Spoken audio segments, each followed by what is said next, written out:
Et bien yo les potes, c'est qui? J'espère que tout le monde va bien, en tout cas moi ça va nickel. Donc aujourd'hui on va se faire infecter par un ransomware. Donc du coup c'est pas un ransomware commun, c'est un ransomware simulator.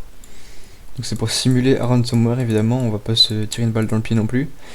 Donc pour cela j'ai pris Imagine Virtual en Windows 7.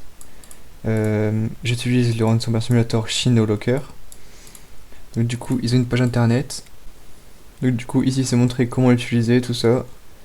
Donc c'est ici qu'on va pouvoir avoir la clé de décryptage. Tout d'abord, on va définir ce que c'est un ransomware. Donc un ransomware, c'est un logiciel malveillant qui prend en otage des données personnelles. Donc souvent, s'il y a une rançon qui est demandée en échange, et toutes vos données sont chiffrées en gros. Donc ici, on veut utiliser un ransomware qui chiffre seulement les données et qui laisse encore accès à la session. Il y a des ransomware qui chiffrent les données puis qui ne donnent plus accès à la session et qui vous affichent juste une page.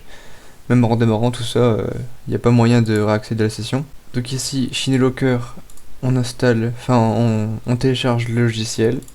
On va dans la partie Download. Ici, on laisse l'URL et on a juste à rajouter les extensions qu'on souhaite. Donc moi, HTML, TXT, zip. Voilà. Ensuite, on fait Build. Il faut télécharger le petit ransomware. Donc évidemment, il va le bloquer hein, vu que c'est comme un virus. Et ensuite, on le lance automatiquement. Il a bien repéré mes fichiers sur le bureau. Et ils ont tous bien changé. Par contre, il a pas pris le HTML. Ah, vu que c'est du HTML, c'est normal. J'ai marqué HTML, mais c'est du HTM. Donc ça c'est sur Windows 7 en HTML, mais bon, c'est pas grave. Donc pour la démo, on a nos fichiers qui sont cryptés. Donc le dossier il est pas chiffré parce que il n'y a pas de truc dedans. Du coup, bah, qu'on a accès ou pas au dossier, ça change rien. Il y aurait eu des fichiers à l'intérieur, bah, ils auraient été chiffrés également. Donc du coup, on n'a plus du tout accès. Si on essaie de lancer quelque chose, bah ça relance le ransomware, donc ils sont carrément inutilisables. Donc souvent on a une fenêtre comme ça avec un mode d'emploi.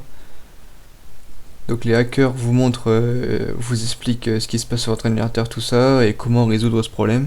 Donc souvent il y a une rançon qui est demandée, vous payez, et ensuite les hackers vous donnent la clé de chiffrement.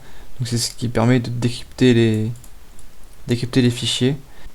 Mais le problème c'est que on n'est jamais sûr que les hackers ils vont donner la clé de cryptage après avoir donné l'argent.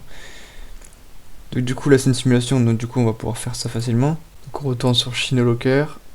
Oula, qu'est-ce que j'ai fait avec ma page? Hop. ShinoLocker. Hop. Donc là on a une transaction ID. Ici, get the key decrypt, donc on copie cette clé, on la met dans transaction ID, et nous le host ID c'est 1, donc on met 1, on fait get the key, là on a la clé, on la copie, hop, CTRL C, on se met au bout, CTRL V, on a la clé, et on fait decrypt file and uninstall me. Donc là les fichiers on les voit plus mais ils sont dans la corbeille. Bon là on voit que j'ai fait plein de tests mais bon c'est pas grave. Oh, voilà. Restaurer, d'accord, lui restaurer aussi, ok. Donc là on aura tous nos fichiers, et voilà, la simulation est terminée. Donc la meilleure des solutions pour parer au ransomware si vous faites infecter, c'est faire des sauvegardes régulières de vos fichiers, tout ça.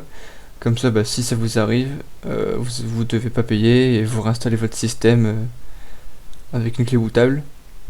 Et donc voilà, j'espère que la vidéo vous aura plu. N'hésitez pas à mettre un j'aime en commentaire et vous abonner à la chaîne. Et moi je vous dis ciao ciao pour de prochaines vidéos. Salut!